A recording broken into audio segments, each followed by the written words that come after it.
बंधन bank. Rajesh sir, ये stock के रिटर्न से पहले दिखा देता हूं।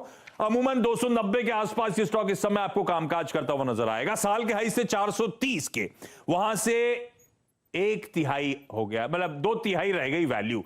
32-33% साल के हाई से नीचे ट्रेड करता हुआ।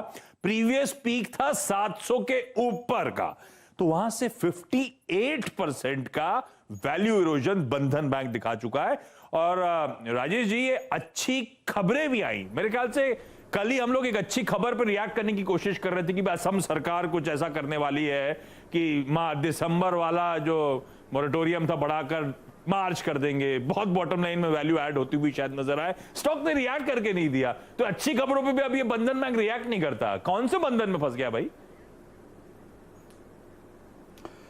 देखिए, ये वाकई वो तेरी की बात है कि 700 रुपये का स्टॉक 16,500 के निफ्टी में अभी भी एक तिहाई के वैल्यूएशन पे उपलब्ध है। लेकिन हमें ये नहीं भूलना चाहिए कि 4,000 से ऊपर बैंकिंग आउटलेट्स हैं इसके, जिसमें 1,000 के आसपास ब्रांचेज हैं और 3,000 के ऊपर डीएससीज हैं। जो दिक्कतें हैं वो पहले तो शेयर होल्डिंग पैटर्न को लेकर के थी, जो कि अब लगभग सॉल्व हो चुकी हैं। ग्रुप फाइनेंस के मर्जर के बाद इसमें न केवल बैंकिंग का आपको एक्सपोजर मिलता है, बल्कि हाउसिंग फाइनेंस का भी एक्सपोजर मिलता है।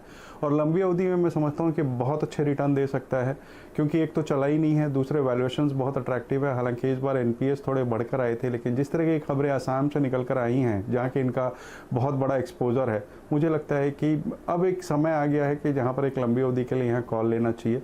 और मुझे आश्चर्य नहीं होगा अगर ये 1.5 साल की अवधि में यहाँ से मौजूदा स्तर से 30 से 40% तक के रिटर्न दे दे। तो ये फिर अट्रैक्टिव हो गया। बंधन बैंक बीटन डाउन है, कोई शक नहीं, और इन लेवल्स पर शायद अब वैल्यूएशंस अट्रैक्टिव होते हुए नजर आ रहे हैं।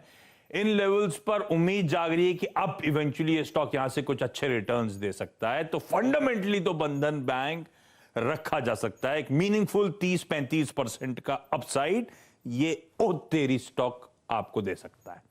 अगला स्टॉक रजतदा के लिए। डॉक्टर साहब, स्क्रीन पर एक और बैंक, क्योंकि कई सारे बैंक्स में हम रिटेल में बहुत चर्चा सुनी थी और ये सब मामला फंस रहा है, इसलिए पहले बैंक्स और फाइनेंशियल्स निपटा देता हूं, फिर बाकी पॉकेट्स पे जाऊंगा।